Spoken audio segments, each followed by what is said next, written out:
નમસ્તે મિત્રો, ધર્મ મનીષ પંડ્યા ઓફિશિયલ ચેનલ પર હું મનીષ પંડ્યા આપ સૌનું સ્વાગત કરું છું. મિત્રો, આજના વિડીયોમાં વાત કરીશું કુંભ મેળા વિશે. હિન્દુ ધર્મની સંસ્કૃતિમાં સાધુ, સંસ્કૃતિ અને સમાજની ત્રિવેણીને જોડતો પવિત્ર સંગમ એટલે કુંભ મેળો. ભારતીય ઉપખંડમાં કુંભ મેળો ખૂબ જ મહત્વનું સ્થાન ધરાવે છે, જે દર 12 વર્ષે એક જગ્યાએ યોજાય છે. દર 3 વર્ષે અલગ અલગ જગ્યાએ યોજાય છે. તેમાં હરિદ્વાર જે ઉત્તરાખંડમાં આવેલું છે, પ્રયાગરાજ કે જે ઉત્તર પ્રદેશમાં આવેલું છે, ઉજ્જૈન કે જે મધ્યપ્રદેશમાં આવેલું છે અને નાસિક કે જે મહારાષ્ટ્રમાં આવેલું છે, એ 4 સ્થાનનો સમાવેશ થાય છે. આ મેળો 4 મહિના સુધી ચાલે છે. દુનિયાભરના લાખો શ્રદ્ધાળુઓ કુંભ મેળામાં આવીને સ્નાન કરી ધન્યતા અનુભવે છે. સાધુ સંતોને પહેલાં સ્નાન કરવાનો અધિકાર દેવતાઓએ આપેલો છે.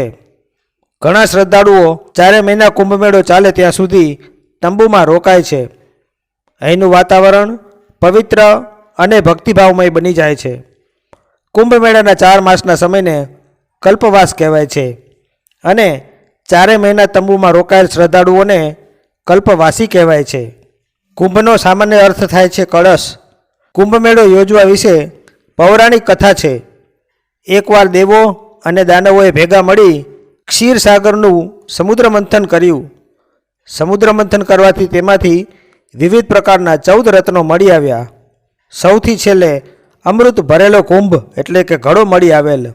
જે આ અમૃત પીએ તેને અમરત્વ મળી જાય એટલે કે અમૃત પીનાર અમર બની જાય. દેવતાઓ નહોતા ઈચ્છતા કે આ અમૃતનું દાનવો પાન કરે, કેમ કે જો દાનવો અમૃત પીને અમર બની જાય તો તેઓ આ સૃષ્ટિ પર બધાને માટે જીવવું હરામ કરી દે. આથી ઇન્દ્રનો પુત્ર જયંત સમુદ્ર મંથનમાંથી નીકળેલો અમૃત કુંભ લઈને ભાગવા લાગ્યો. આથી દેવો અને દાનવો જયંતની પાછળ દોડવા લાગ્યા. અમૃતની ખેંચાતાણી થવાથી કુંભમાંથી અમૃતના ટીપા જે સ્થાન પર પડ્યા તે 4 નગરીઓના સ્થાને દર 12 વર્ષે કુંભ મેળાઓ યોજાય છે. આ જ કારણે લોકો અને સાધુ સંતોના સમાજમાં કુંભ સ્નાનનું સવિશેષ મહત્ત્વ જોવા મળે છે. આ વર્ષે 2025માં મહાકુંભ મેળો 13મી જાન્યુઆરી 2025થી પ્રયાગરાજ કે જે ઉત્તર પ્રદેશમાં આવેલ છે ત્યાં શરૂ થવા જઈ રહ્યો છે, જે 26મી ફેબ્રુઆરી 2025 સુધી ચાલશે. દર 12 વર્ષે પ્રયાગરાજમાં ભવ્ય મહાકુંભ મેળાનું આયોજન થતું હોય છે. કુંભ મેળો પોતાની આગવી ઓળખ અને સન્માન ધરાવે છે.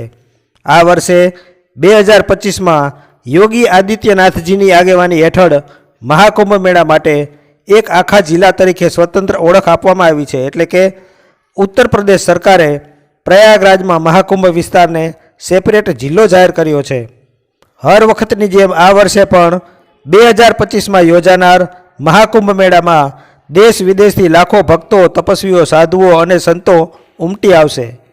દર 12 વર્ષે એક જગ્યાએ યોજાતો કુંભ મેળો એ માત્ર ધાર્મિક પ્રસંગ જ નથી, તે ભારતીય સભ્યતા અને સંસ્કૃતિનું જીવંત પ્રતીક છે. તે સનાતન ધર્મની શાશ્વતતા પ્રદર્શિત કરે છે. તેથી જ તો યુનેસ્કોએ 2017માં કુંભ મેળાને માનવતાના અમૂર્ત સાંસ્કૃતિક વારસાની યાદીમાં સમાવેશ કર્યો છે, જેને લીધે કુંભ મેળાની આંતરરાષ્ટ્રીય માન્યતામાં વધારો થયો છે. હિન્દુ ધાર્મિક માન્યતા અનુસાર કુંભ મેળો એ હિન્દુ ધર્મનો સૌથી મોટો ધાર્મિક મેળાવડો છે, જેનું આયોજન ઉજ્જૈન, નાસિક, હરિદ્વાર અને પ્રયાગરાજમાં થાય છે. કુંભ મેળો દર 12 વર્ષે એક જગ્યાએ યોજાય છે. આમ આ 4 પવિત્ર સ્થળો પર દર 3 વર્ષે આ મેળો ભરાય છે. તેને પૂર્ણ કુંભ કહેવામાં આવતું હતું અને સામાન્ય રીતે તેને કુંભ મેળો કહેવામાં આવે છે. ધાર્મિક ગ્રંથો અનુસાર જ્યારે કુલ 12 પૂર્ણ કુંભ મેળાનું આયોજન કરવામાં આવે છે ત્યારે એક મહાકુંભનું આયોજન કરવામાં આવે છે. એટલે કે 12 × 12 = 144. દર 144 વર્ષે મહાકુંભ મેળાનું આયોજન કરવામાં આવે છે. આ વર્ષે 2025માં સંગમ શહેર પ્રયાગરાજ ખાતે યોજાનાર મહાકુંભ મેળો 144 વર્ષે એકવાર યોજાતો એવો મહાકુંભ મેળો છે. દર 12 વર્ષે જ કુંભ મેળો શા માટે? એવું માનવામાં આવે છે કે દેવરાજ ઇન્દ્રનો પુત્ર જયંત 12 દિવસ સુધી અમૃત કુંભ સાથે ભ્રમણ કરતો રહ્યો હતો. આ સમય દરમિયાન તે હરિદ્વાર, પ્રયાગ, ઉજ્જૈન અને નાસિકમાં 3-3 દિવસના અંતરે રોકાયો હતો. દેવતાઓનો એક દિવસ એટલે મનુષ્યનું એક વર્ષ સમાન હોય છે. આથી દેવતાઓના 12 દિવસ મનુષ્યના 12 વર્ષ સમાન જ હોય. બીજી રીતે કહીએ તો જ્યારે દેવતાઓની દુનિયામાં 12 દિવસ પસાર થાય છે ત્યારે પૃથ્વી પર 12 વર્ષ પસાર થયા હોય છે.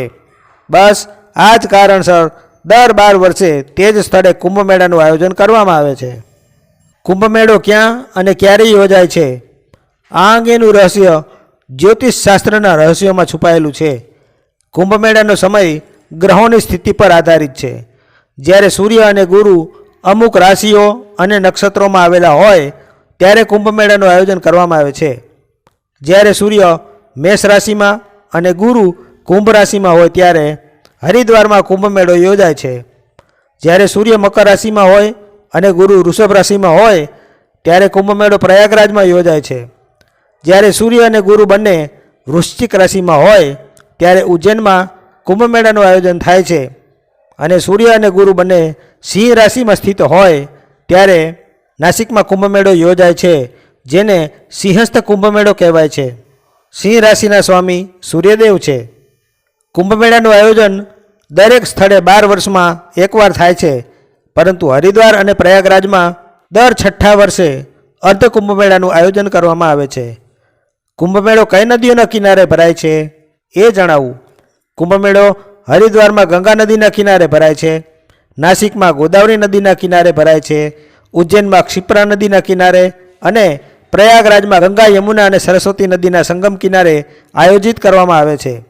મહાકુંભ પ્રયાગરાજમાં આયોજન કરવામાં આવે છે. મિત્રો, કુંભ મેળામાં લોકો, સાધુ સંતો, તપસ્વીઓ અને શ્રદ્ધાળુઓ ઉપરાંત વૈજ્ઞાનિક લોકો પણ સંશોધન અને શોધ અર્થે આવતા હોય છે. મિત્રો, વિડીયોમાં અગાઉ આપણે જાણ્યું કે દેવો અને દાનવોએ ભેગા મળીને ક્ષીરસાગરનું મંથન કર્યું, એટલે કે સમુદ્ર મંથન કર્યું, જેના પરિણામે અમૃત નીકળ્યું.